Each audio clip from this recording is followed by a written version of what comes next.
What's up, guys? It's me, Not Obey, and let's get into another video. Now, we are getting into the book, The Navigator Who Crossed the Ice Walls, okay, by Claudio Niccoli. I'll put his name on the screen because y'all know I would mess the name up. Now, my goal is to read the beginning and the end of each chapter and then fill it in, of course, with my notes because I cannot read the full book because of copyright. So, let's get into chapter 1.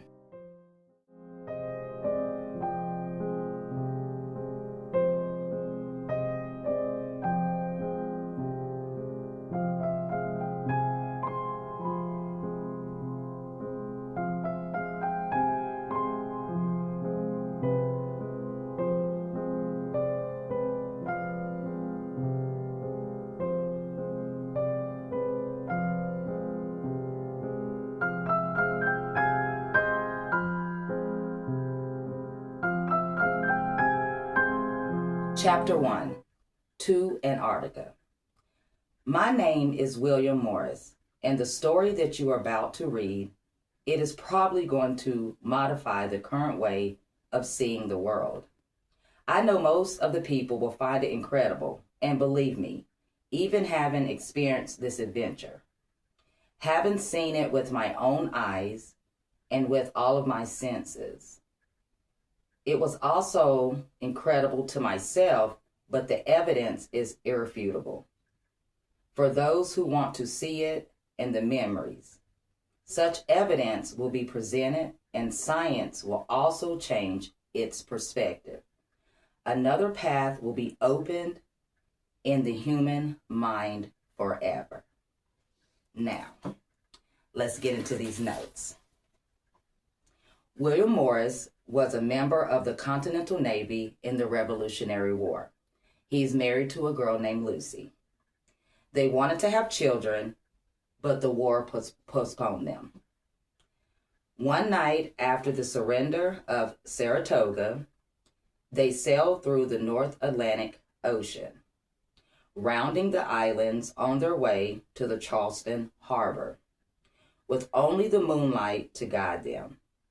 Over some whiskey with the crew, stories did begin. There was a talk of James Cook and his obsession with crossing the Antarctic ice wall.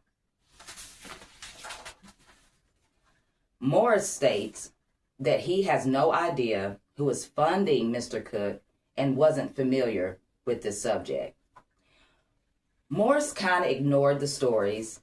He wasn't interested until Captain Butler approached the group, and he was well respected.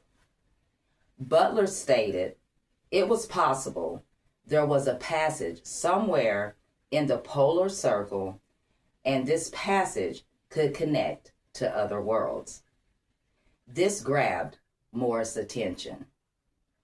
Butler also stated he knew a good source at the highest levels that they were researching and funding voyages to penetrate the harsh climates and barriers into the southern latitudes to find possible land and civilizations beyond the Antarctic continent. Butler commented that he had seen a map that indicated the coordinates of an opening of a passage with his own eyes. Now, Morris, after the war, put up a bid for an old war ship. He was able to buy and repair the ship for its voyage to the south. Lucy, Morris' wife, was not happy. Morris would be leaving Charleston by the end of November to head to the Antarctic continent. Morris starts forming his team. His team consists of 2 guys that was on the ship during the war, and finally Butler joined. They needed him because he was the only one that really had navigation experience, but Butler was very hesitant. Butler ended up coming, and he brought a companion with him named Fent. Now, let's get into the end, and I'm going to wrap this thing up. Unexpectedly, can't get it right, on the morning of October 11th, he showed up at my home with another companion named Fent. Now this is Butler showing up at Morris's home. He had maps that I had never seen and was full of documents that very few eyes had read. He told me that he accepted the deal, but that he was willing to understand that it could only be a one-way trip.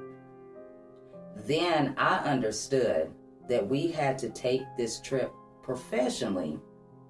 The adventure was about to begin. So that is the end of chapter 1.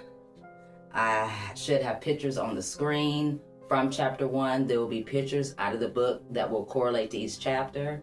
So I hope you guys did enjoy the beginning of the navigator who crossed the ice walls. And like I always say, do not obey. Stay woke. Peace.